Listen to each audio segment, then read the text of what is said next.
sobre la globalización.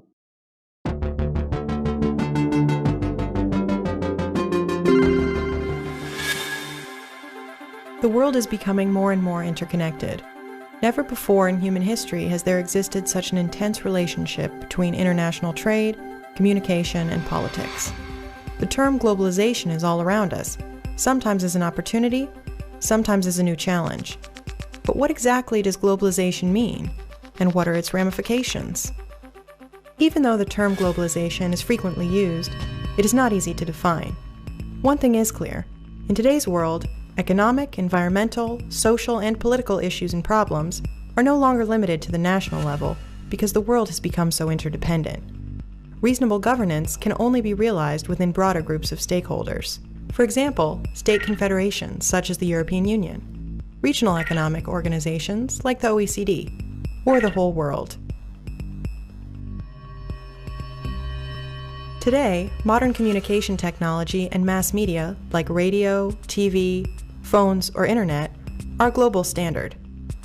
This means that information can be distributed worldwide in real time at affordable prices. For instance, the average price of a telephone call from New York to London has decreased by 99% since 1930.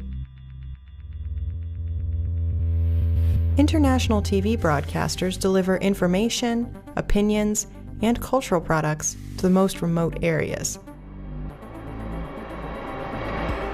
The cost for transportation of products and persons dropped by 65% since 1930, due to low fuel prices and the development of new means of transportation, in particular container shipping.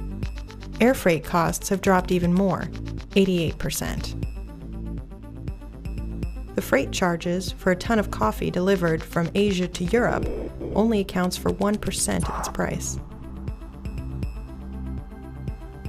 Such developments are the result of technological advancements, but there are some aspects which were introduced purposefully as well.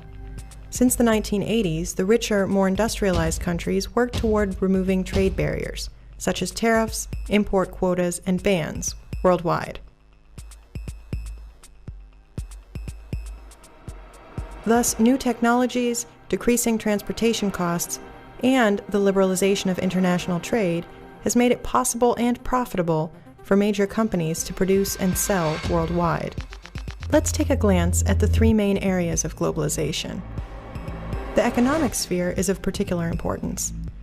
It is a major catalyst for globalization and is, at the same time, the most affected area. International exports have increased 30-fold in the last 60 years. The foreign direct investment of companies and governments has increased substantially. It's risen from $13 billion per year in 1970 to more than $1.8 trillion today. Many companies are searching for new markets and opportunities for cheap production in countries with low wages and soft environmental regulations.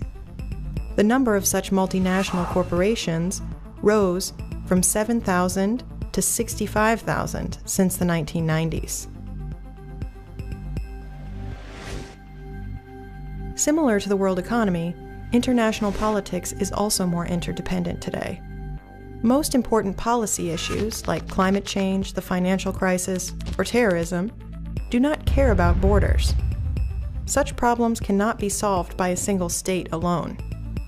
Politics tries to react by attempting to make decisions in broader groups of countries, like the EU, the G20, or even the United Nations. At the same time, there are more and more international pressure groups which do not belong to a particular state. These so-called non-governmental organizations, or NGOs, are able to exert influence in politics related to their field of work. Examples include Greenpeace, Amnesty International, or ATTAC. A global public forum evolves through the previously mentioned new possibilities of communication. NGOs use this in order to influence politics. International political problems and the emergence of new global actors like NGOs and multinational corporations lead to a decrease of the political latitude of single states, especially of small states.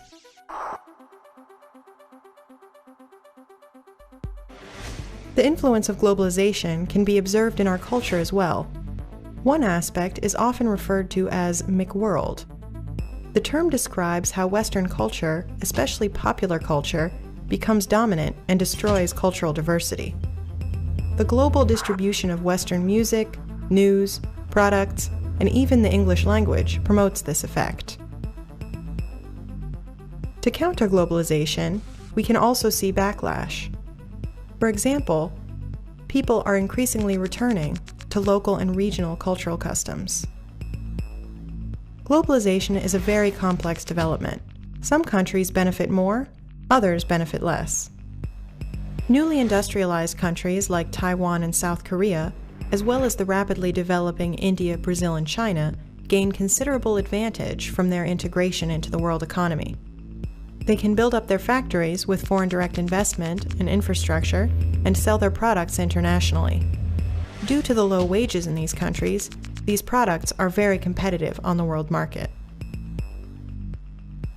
China represents a perfect example of how the broader population can benefit too. Its fast economic growth has enabled 500 million Chinese to leave extreme poverty. On the other hand, there are whole regions who are suffering more than they are benefiting from globalization. This is particularly true for most sub-Saharan African countries. Such countries are not prepared sufficiently for tightened international competition. The cheap products produced by industrial and newly industrialized countries flood the local markets and destroy local productive facilities.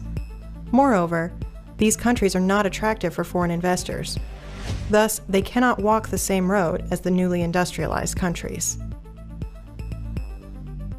Globalization is both a threat and an opportunity for industrialized countries. On the one hand, they can acquire new markets for their industrial goods. On the other hand, they are facing the competition of newly industrialized countries that can produce at lower costs. Specifically, the production of simple goods is no longer profitable, and very few products, like textiles, toys, or white goods, are still produced in industrialized countries.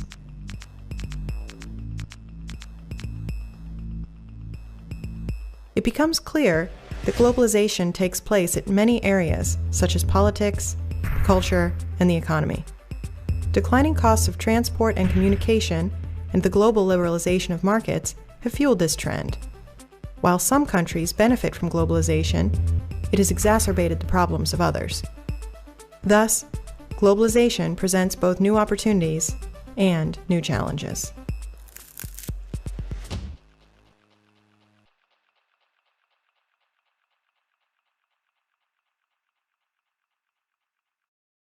Las menores barreras al comercio y la inversión